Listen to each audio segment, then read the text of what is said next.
श्रीमद् भगवद गीता में भगवान श्री कृष्ण जी कहते हैं, कर्मण्येवाधिकारस्ते मां फलेषु कदाचन मां कर्म फल हेतुर्भूर्मा ते संगोस्त कर्मणि। अर्थात कर्म करो, फल की चिंता मत करो। जो आपका कर्तव्य है, जो आपका कर्म है, उसको निष्ठापूर्वक आप करिए। फल ऑटोमेटिक कैलकुलेटेड है, फल आपको अवश्य प्राप्त होगा। जैसा कर्म करेंगे, जिस इंटेंसिटी में कर्म करेंगे, उसी इंटेंसिटी में आपको फल की प्राप्ति होगी। मगर आज के युग में, कल ही मुझसे कोई पूछ रहा था कि इस कोरोना काल में सबसे ज़्यादा किस चीज़ की कमी हो गई, ऑक्सीजन की, हॉस्पिटल की, या किसी और चीज़ की। तो मैंने बड़ा इत्मीनान से उसको जवाब दिया कि कमी न तो ऑक्सीजन की हुई, न हॉस्पिटल्स की हुई, न डॉक्टर्स की हुई। कमी अगर हुई तो धैर्य की हुई। हमारे पास धैर्य नहीं रहा, हमारे पास पेशेंस की कमी हो गई। और ये कोरोना काल की तो बात छोड़ ही दो, ऐसे नॉर्मल वे में भी हम धैर्य नहीं रखते हैं। हमारी पेशेंस जो है वो जवाब दे देती है। आश्चर्य तो तब होता है जब कोई व्यक्ति इसको अपनी क्रेडेंशियल्स के रूप में पेश करता है। भाई और सब तो ठीक है, लेकिन मैं एक्चुअली वेट नहीं कर सकता हूँ किसी चीज़ का। वेट करना मेरे बस की नहीं है।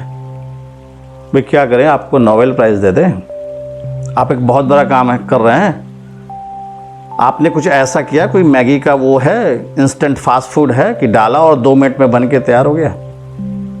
आप कोई भी कार्य करेंगे, उसका एक पर्टिकुलर वक्त होता है जब उसका रिजल्ट आता है।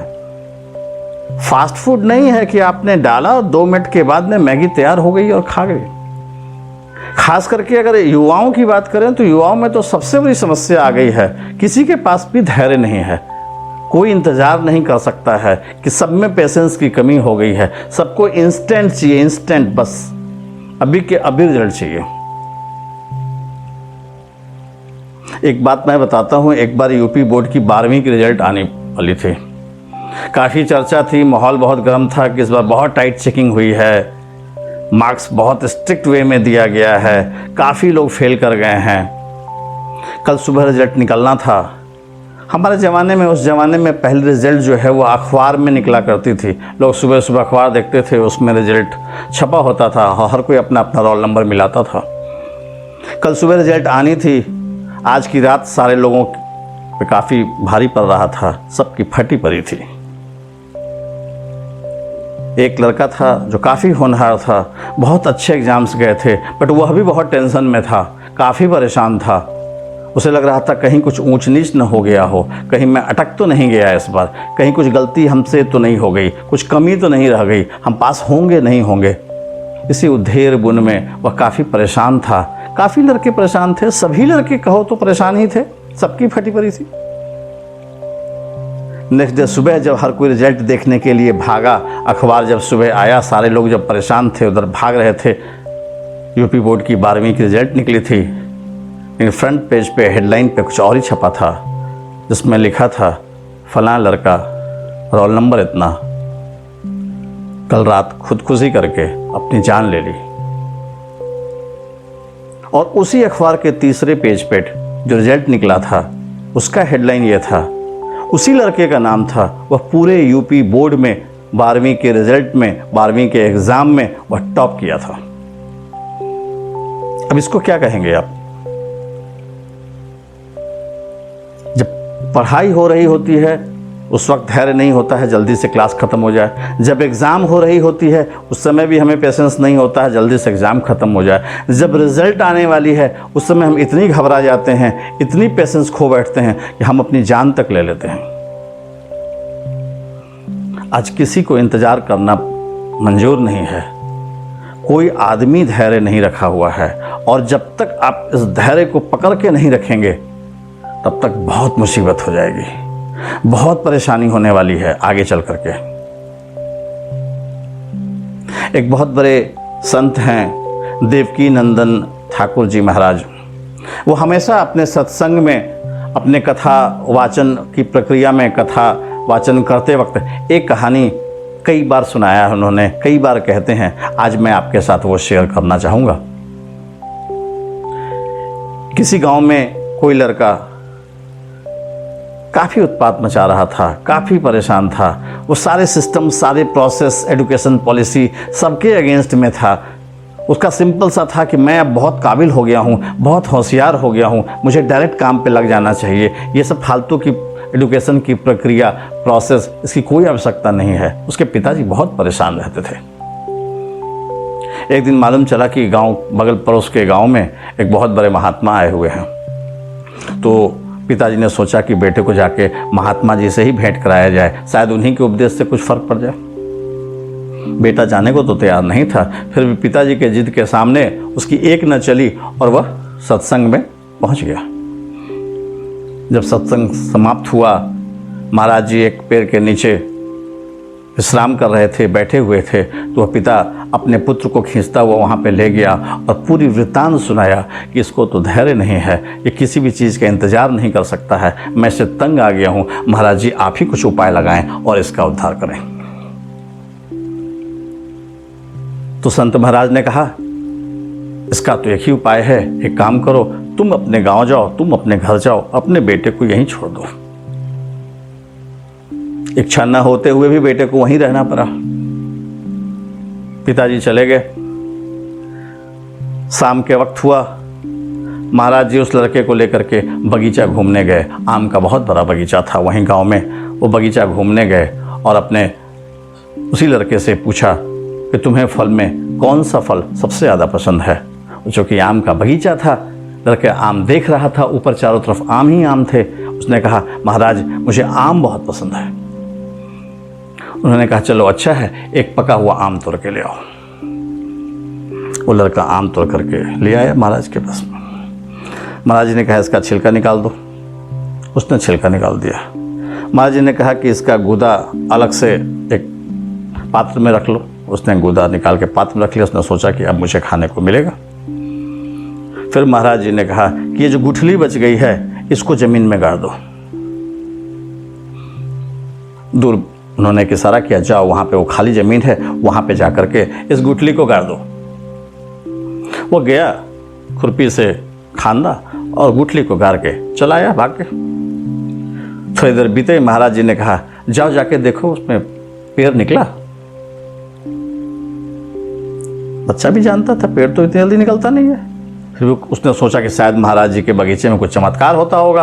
वो गया, जाके देखा, नहीं वहाँ कुछ भी नहीं था। वापस आया, बोला, नहीं वहाँ तो कोई पेड़ नहीं निकला। अच्छा निकलेगा थोड़ी देर में।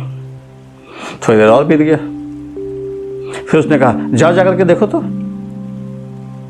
उसमें से कुछ भी निकला होगा, थोड़ा सा शायद पे निकलने वाला होगा, देख क्या, दौड़ के देख क्या। वो गया, देखा, फिर भी वहाँ पे कुछ भी नहीं था। वैसे ही समतल की समतल जमीन पड़ी हुई थी। वो आया, बोला, महाराज उसमें तो कुछ नहीं है।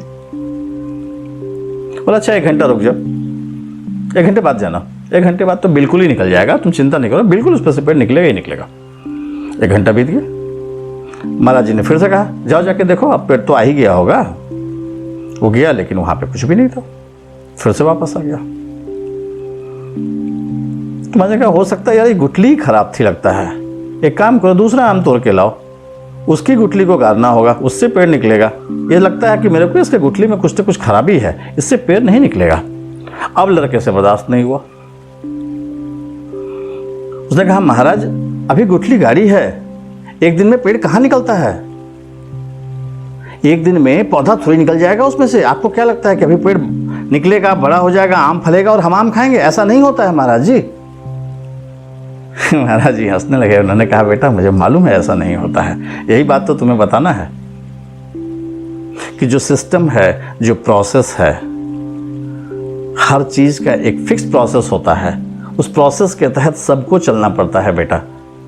अपने वक्त पे ही परिणाम आता है, अपने वक्त पर ही तुमको उपलब्धियां प्राप्त होगी या तुम्हारी कार्य सिद्धि होगी।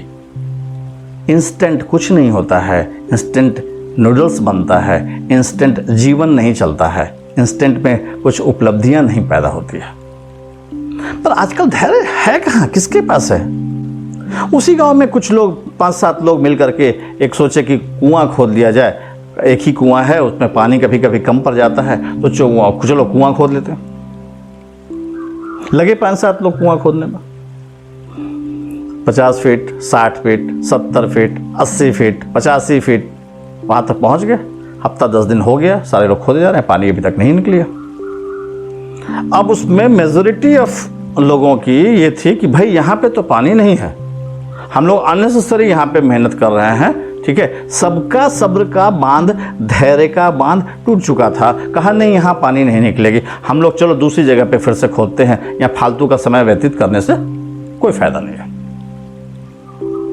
लेकिन उसमें एक व्यक्ति था जो कहा तुम लोग को जहाँ जाके खोदना है खोदो, मैं तो यहाँ पे थोड़े से और मेहनत करके देखूंगा, मुझे अब लगता है कि जस्ट पानी आने ही वाला है। बाकी ने कहा ठीक है, तुमको जो करना है करो, मरना है मरो, हम लोग चले दूसरी जगह खोदने के लिए। लोग दूसरी जगह खोदना शुरू किए। वो व्यक्ति वहीं पे लगा रहा, 4-5 फुट और ही खोदा ही था कि नीचे से पूरे फव्वारे के जैसा पानी बाहर निकल आया। और जो वो 5-7 लोग गए थे, वो फिर वहां पे 30-40 फुट खोद के बैठे हुए थे। तो बात क्या निकल के आती है, हमें अपना कर्म करना है, पूरे निष्ठा से करना है। पर अगर धैर्य छोड़ देंगे, धैर्य का साथ छोड़ देंगे, हम अगर पेशेंस नहीं रखेंगे। अभी इस कोरोना काल में क्या हुआ, चारों तरफ अफरा तफरी मची, सारे लोगों को लगा अब तो हॉस्पिटल में बेड नहीं है, ऑक्सीजन बस आज ही खत्म ही होने वाला है, लास्ट ही है। अगर हमें हल्की सी भी खांसी हुई, जल्दी से भागो, किसी दलाल को पकड़ लो, किसी एजेंट को पकड़ लो, भैया मुझे तो हॉस्पिटल में बेड चाहिए, वेंटिलेटर चाहिए, कितना लगेगा, 25,000 ले लो, 50,000 ले लो, 1 लाख ले लो, जो भी ले लो, मुझे बस एक बेड दिलवा दो। सारे लोग पैनिक हो गए, सबने धैर्य छोड़ दिया। 60% डाटा कहती है 60% पेशेंट्स उसमें ऐसे थे जिन्हें हॉस्पिटल जाने की आवश्यकता नहीं थी, वो अपने घर में ही इलाज कराते तो ज़्यादा बेहतर रहते। और वो हॉस्पिटल जा करके वहाँ पे ऑक्सीजन की स्कार्सिटी पैदा हो गई, स्कार्सिटी पैदा कर दी कहो, और काफ़ी पेशेंट्स की मृत्यु हो गई। जबकि हम घर में ही बैठ करके संयम बरतते, धैर्य रखते, ट्रीटमेंट तो घर में भी होना था। हर किसी को ऑक्सीजन की ज़रूरत नहीं थी, हर किसी को वेंटिलेटर की ज़रूरत नहीं थी, बट सबने धैर्य खो दिया और नतीजा लाखों की संख्या में मौत। तो मैं इस वीडियो बनाने का एक सिंपल सा मेरा तात्पर्य है कि आप सब लोग जीवन में, चाहे वह परीक्षा हो, चाहे वह कुआं का खोदना हो, चाहे तबीयत खराब होने में, कोरोना या किसी महामारी में हॉस्पिटल जाना या वेंटिलेटर पर जाने की बात हो, या जीवन में कोई भी कार्य करते हो, खेती कर रहे हो, उस पर भी तो यही होता है कि जब जिस दिन हम बीज डालते हैं उस दिन पेड़ निकल के बाहर नहीं आता है, वो अपने वक्त पे ही आएगा। हमें अपने काम पे ध्यान देना है, न कि परिणाम पे। अगर हम काम पे केवल ध्यान देंगे और निष्ठापूर्वक काम को करते रहेंगे तो परिणाम तो ऑटोमेटिक किसी दिन आना ही आना है, वो फिक्स समय पे आता है। और जिस इंटेंसिटी में आप काम को अंजाम दिए होते हैं उसी इंटेंसिटी में परिणाम आता है। तो कभी धैर्य न छोड़ें। धैर्य को अगर आप छोड़ देंगे जिंदगी की डोर छूट जाएगी। इसीलिए धैर्य को पकड़ करके रखें और केवल अपने काम में मन लगाएं। धन्यवाद।